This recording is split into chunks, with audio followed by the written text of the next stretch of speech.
Selanjutnya entropi itu biasanya dilambangkan dengan delta S, itu merupakan rumusnya itu Q-ref dibagi T. Jadi kalau reversible, sistemnya reversible artinya itu reaksi yang dapat balik ya terhadap suhu dari sistem tersebut. Nah ada dua istilah, yaitu delta atau entropi dari lingkungan. Saya pakai lingkungan sama ini aja lah. Kalau di buku itu kan surface sama sistem ya.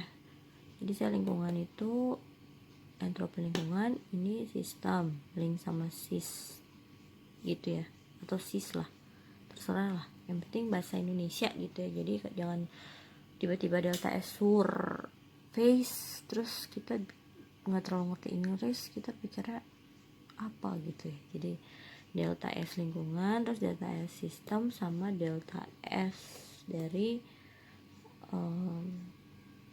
semesta ya, atau saya delta S aja lah, delta S. Jadi delta S itu sama dengan delta S sistem tambah delta S lingkungan, delta S lingkungan gitu ya.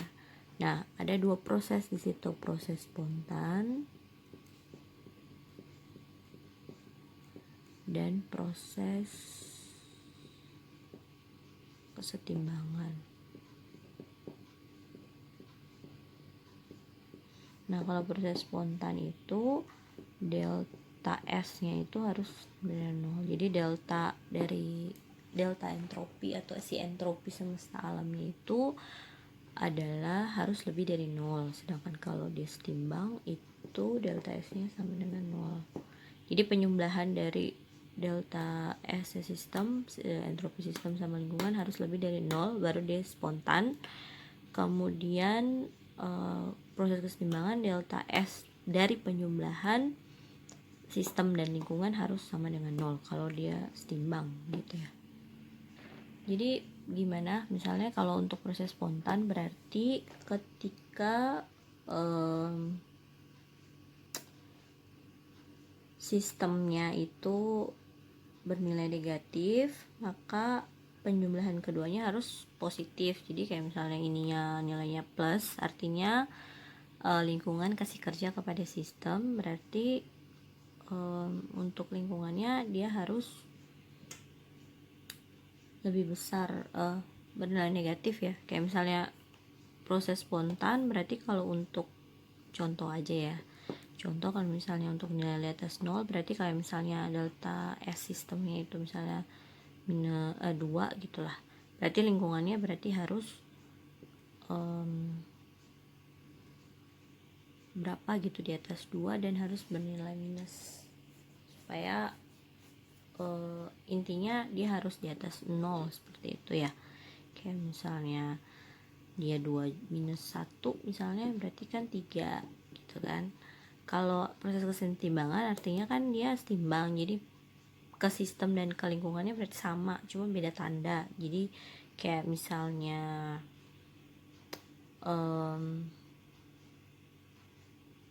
apa ya, maaf ini kan penjumlahan, jadi kayak misalnya ini nambah berarti dia harus misalnya plus 1 gitu. Maaf saya agak keliru di sini.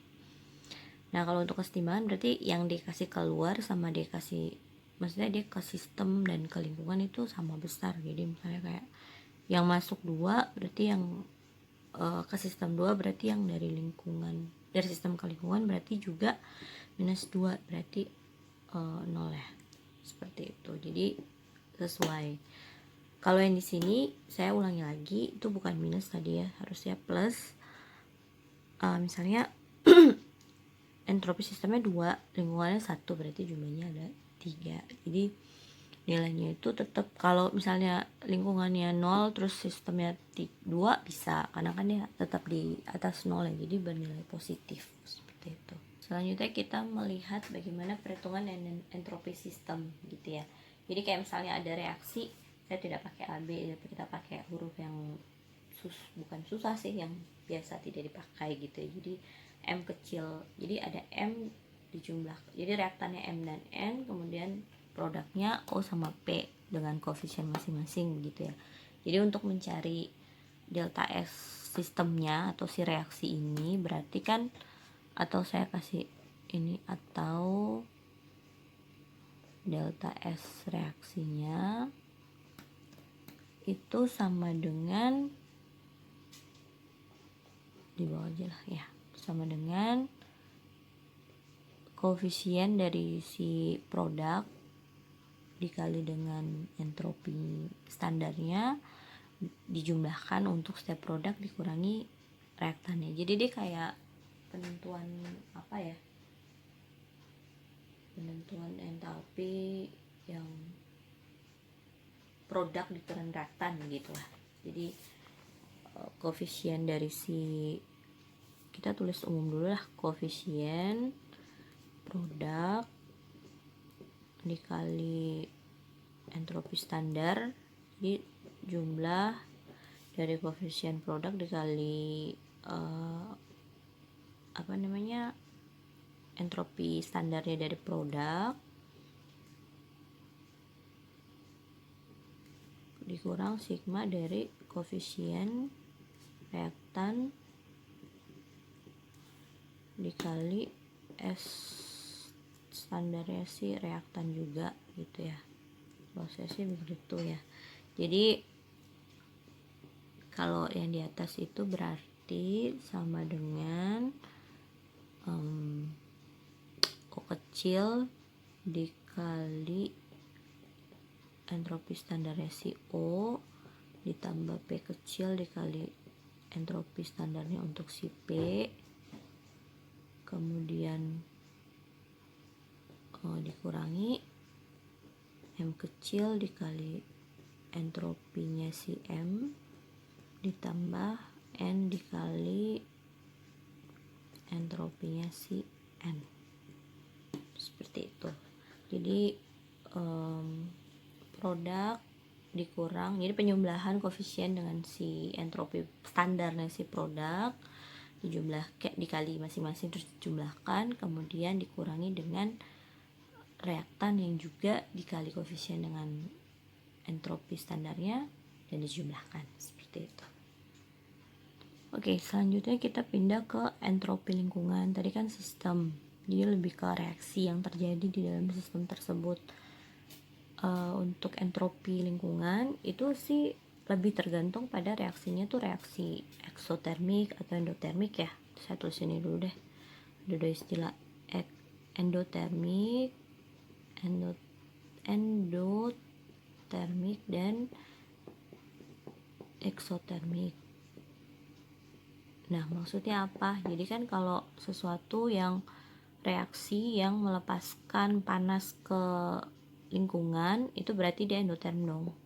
Jadi kalornya itu dari sistem ke lingkungan gitu. Jadi waktu reaksi itu terjadi kita merasakan, kalau untuk fisiknya itu kita ngerasa panas gitu ya, di suhunya berubah gitu. Jadi kayak misalnya kita melarutkan NaOH padatan dengan air, pasti anget gitu di Erlenmeyer atau gelas kimia ketika dilarutkan, seperti itu ya. Nah, kalau endotermik berarti suhu atau si kalor dari lingkungan itu yang diserap ke sistem. Jadi ditandai ini suhu lingkungannya itu naik, ini suhu lingkungannya turun begitu. Jadi lebih terasa sejuk begitu. Jadi kayak misalnya kita mau melarutkan apa begitu, terus tiba-tiba pas dipegang gelas kimianya jadi lebih dingin gitu. Atau kayak kita habis mandi air panas gitu, keluar ke udara dingin langsung dingin. Ya seperti begitulah.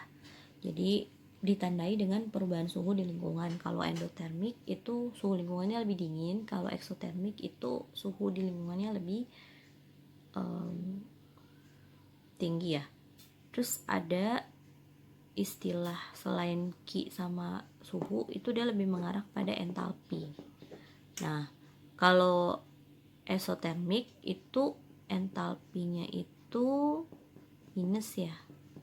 nilai minus. Kalau dia endotermik itu delta H-nya itu plus, biasanya seperti itu. Jadi kalau yang di buku ditulis rumus delta S-nya itu sama dengan delta H per T, terus ada minusnya gitulah tiba-tiba di depan gitu.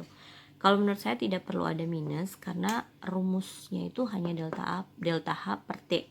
Nah, terus banyak yang nanya, "Bu, kenapa sih delta H?" Jadi begini. Q pada saat tekanan tetap itu sama dengan entalpi, kemudian ini D, Q, P, atau jadi kalor pada tekanan tetap itu sama dengan entalpi, kemudian Q pada volume tetap sama dengan sama dengan delta U, energi dalam. Jadi yang kita pakai di sini karena dibuat lingkungannya itu tekanannya tetap seperti itu. Untuk penurumusnya tidak perlu dibahas karena ini hanya cuma membahas hal-hal penting saja, karena hanya cuma kimia dasar, jadi tidak perlu dan tidak ada kepentingan untuk membahas lebih mendalam lagi seperti itu ya. Jadi ketika kalornya itu pada tekanan tetap, ini bacanya kalor pada tekanan tetap itu sama dengan entalpi, kalor pada volume tetap sama dengan energi dalam. Yang kita pakai di materi ini hanya kalor pada tekanan tetap sama dengan delta H per T. Oke. Kemudian nanti latihan soal setelah ini. Jadi intinya begitu saja, bahwa ada dua keadaan, endotermik dan eksotermik. Nah, biasanya tuh kalau kurvanya endotermik itu, kalau misalnya kita lihat di kurva gitu ya, ini energi begitu. Kalau ini reaktan, terus dia naik dari jadi kompleks reaktivasi di sini, terus produknya di sini. Jadi nilai delta H-nya itu minus ya, karena kan produknya di atas dan dia lebih cenderung tidak spontan. Reaksi ini cenderung tidak spontan karena dia membutuhkan delta H yang bernilai dia menghasilkan delta H yang yang minus gitu ya. Sedangkan kalau untuk endotermik energi, terus ini koordinat reaksi, terus ini reaktan, kompleks reaktivasinya di atas sini, terus dia turun.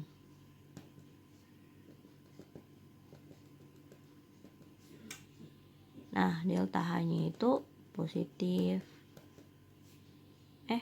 Tadi kebalik ya? Kebalik tidak? Oh, kebalik. Jadi kalau endotermik itu delta H-nya positif, kalau eksotermik delta H-nya negatif. Ya. Seperti itu. Jadi kebanyakan yang spontan itu ya eksotermik karena energi produknya lebih rendah dari reaktan. Mohon maaf tadi saya agak ngawur juga tadi ngomongnya, tapi intinya delta H yang positif itu untuk endotermik, delta H negatif untuk eksotermik. Tetapi yang spontan itu selalu eksotermik karena energi dari reaktan dari produk selalu lebih rendah dari reaktan, sehingga produknya lebih settle down atau lebih stabil ya, lebih stabil, sehingga reaksinya lebih cepat terjadi karena yang tidak stabil menuju stabil itu lebih baik daripada stabil menuju tidak stabil, itu lebih tidak spontan seperti itu. Oke.